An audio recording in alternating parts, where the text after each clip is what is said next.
Okay, so for my PLC action plan, briefly I want to go over just what we're going to be talking about. Our meeting agenda, we have a vision statement, and then we have a problem that we're trying to solve. I've done a little bit of research into a strategy that can help. Then I've implemented what's called an action plan, so steps I can actually implement into my classroom. And then I've collected some data over the last couple of weeks to see how effective the strategies that I use are. And then we're going to think about some practical next steps for that strategy. And so just to start with my personal vision statement, this is something that I want to make sure all my students are able to do. And so my vision statement is to create a learning environment that teaches students how to become independent thinkers who have the knowledge and desire to formulate their own well-researched opinion.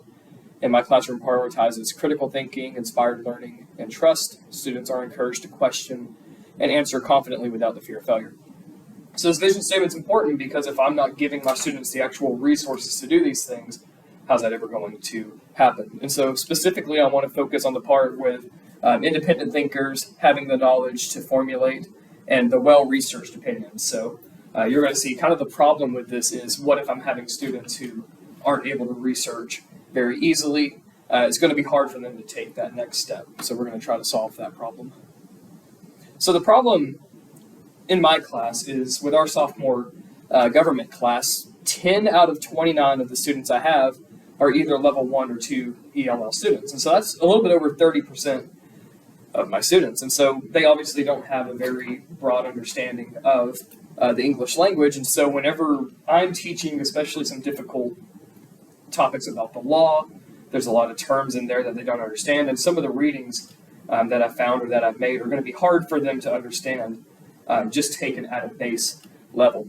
And so the problem is I'm trying to come up with ways for them to get kind of a consolidated or a summarized version of the readings, but I can't really do that without slowing down some of the kids in my class who might have an easier time.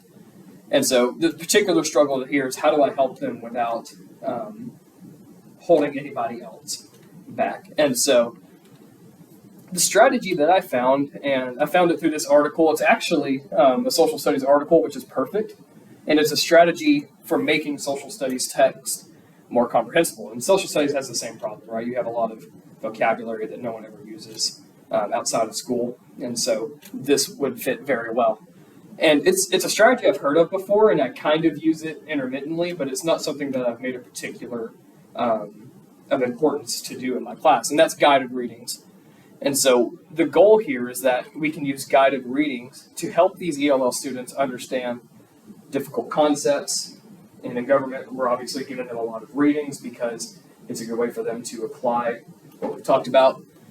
And so really what guided questions are they're questions that you can ask pre-reading, during reading, post-reading, or any assignment. It doesn't have to be a reading.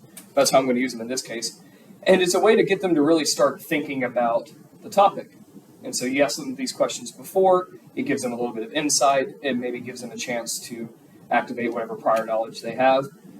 During readings, you can use guided questions to talk about difficult words, or if there's a certain quote, especially in government, that maybe a Supreme Court justice has given that doesn't make sense, you can use that to break that down for them. And then post-readings, they can kind of reflect on what they've read. And that, I think, the strategy whenever I was going into this is I thought that this would give them an opportunity to reflect on those things. We're about to have another teacher join us. Okay, so that was the strategy here. The plan is that this says there's a lot of creative ways for students to get involved with this, and one of the big ways, they say things like, these are more whole class discussions, like raising your hand, right? Do you agree or disagree with something? You can write your answers on a card, lots of things like that, discussing with a neighbor. But the way that I wanted to implement this was by asking questions about the readings before, and this would be just for them. And so the first step of this plan is to get them to answer these guided readings, and I did this with a reading about Miranda versus Arizona. So if you are ever in the scenario to where you get detained, arrested, or interrogated, what rights do you have, and how did that come about? But first, we wanted to actually make sure that this was a problem and how much of a problem were we dealing with. So before I even implemented the strategy, I got some data that showed what is their reading comprehension from before. If you're going to do an experiment, you need to at least have a baseline. So this was before asking any guided questions or anything, and this is kind of hard to see, but basically this is 60 to 69, 70 to 79, 80 to 89, and 90 to 100. And so we have most of the ELL students, none of them technically failed, but a lot of them, well over half of them, were scoring an 80 or lower. And there were only a few of them who were scoring anything higher than that. And I would say that non-ELL students, these two blues probably come down to about here. And so the percentage is off, and that lets me know that there's something I'm not doing right for the ELL students. So baseline data still, this is beforehand, I broke it down how many of them scored what. So really there was only about 3 students who scored above average and what I really want them to be at. 7 of them, there's a lot of improvement that could be done. So it was a 1-page reading. This one was about Supreme Court nominations. It was only about 8 questions. They had to do some simple math, and they performed well on that, but then questions where they had to understand the patterns and the system and the structure of the court, they had a really hard time doing that, especially asking how do judges and political parties go hand in hand, and why shouldn't they? And so they had a hard time, I think, with the application of those ideas. So the first thing I did was I started asking guided questions about Miranda versus Arizona, and so I asked these 3 questions beforehand, and they're a little bit simplified, but this is kind of what we're going for here. So the first question is like, when you're in trouble, how do you want to be treated? All right, and the idea here is they're thinking, okay, well, if it's my parents or a teacher or whoever, I want to know what I did wrong, and I want to know what can I do to basically defend myself. If something is happening but you don't know the rules, is it fair? That gets them into the mindset of what we're going to talk about. And then if you don't understand something, how helpful is it to have someone who understands it there to help you? And this is getting into the idea of a lawyer, because a lot of them might not even know what necessarily that is. And so through this, they can kind of get some base ideas about what we're going to read about, and it can kind of put them in the scenario of the reading. And then during reading, I asked, what do you know about lawyers? If they know anything at all, and their answer might be nothing, but that's good. That's something that I need to know.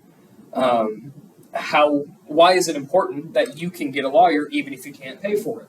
That's one of the Miranda rights. And hopefully they're coming along, they're thinking, well, just because you don't have money doesn't mean that you shouldn't have legal representation. And then, have you ever said anything you wish you could take back? Why is it important to be able to not talk? So that's the right to remain silent. I like that question. A lot of them were thinking about that, and they were like, yeah, if I knew that I could just not say anything, I would have stopped talking and I wouldn't have got myself in trouble. So again, the entire point of all these guided questions are to get them into the mindset of what we're going to talk about. And this did help a lot, and you can see and I have the data broken down in the next slide, but you can see really how much of an impact this made. We had a few students move from the 70 to 79 range up into the next grade. And that was very encouraging. The other thing that happened here was what would normally have taken them about 35 minutes, took them only about 25. So answering these questions beforehand and then thinking about questions during, I think that really uncomplicated some of the readings, and they were able to get the main ideas through more, which is what I'm really more concerned about with them. So they were technically doing more work, but they were getting things done more quickly. So that had a good impact. And you can see we still only have one, and this is a great student. He's very, very smart. We still have one that scored an A, but really up here is where we had a lot of success. So we had fewer kids make it in the 60s. We had one move up to the 70s, and then we had one move up to the 80s. So we already had 2 or 3 kids who were improving their scores, and even if they didn't move ranges, we had some that were scoring 70s, and maybe now they're scoring 76s, things like that. And so that was really encouraging to see. And the second thing that I wanted to do, so I implemented that, and I was like, okay, well, guided questions work. So the next thing that I wanted to do was seeing if I actually got them into groups with students who are at different language levels than they are. How can that impact their scores as well? So we did a reading over Brown versus Board of Education. I told them to get into groups of 3 and discuss the guided questions with each other.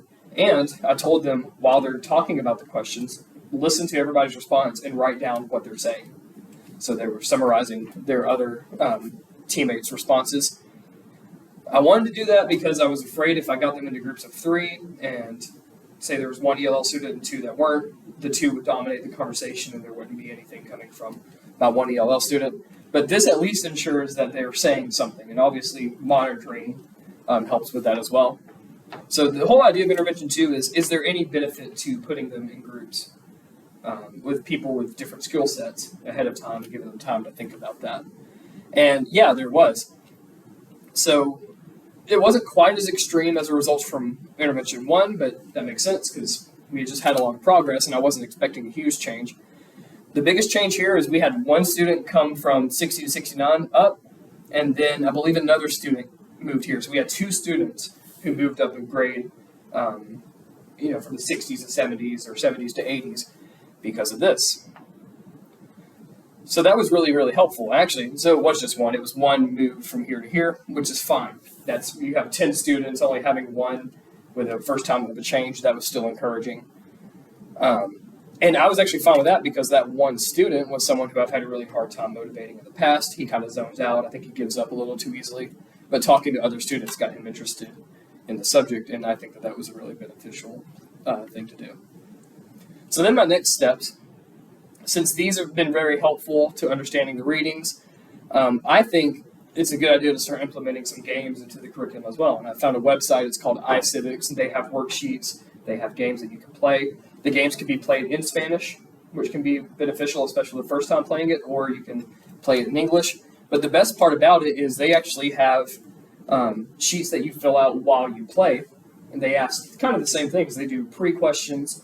So if you're playing a game about the Constitution, the pre-questions might be, what is the Constitution? What's the point? And then they have questions you can answer while you're playing and post. So that worked out great because they already had basically guided questions already asked. And so I think that this is going to be an excellent way to do this. I think they're going to enjoy the games. And I think it's going to be a way for them to see what are these concepts we're talking about and actually putting them into action. And I think that that's going to be something that I'm excited to implement. I think that even if it doesn't necessarily help the grades on reading assignments, I think this will just help overall understanding. And so that was my PLC plan. I'm really excited about the results so far, and I think that the next steps will get us even closer, and hopefully we can get that one student who's left in the 60s, hopefully we can get him up, and I'll be talking with him individually as well. Okay.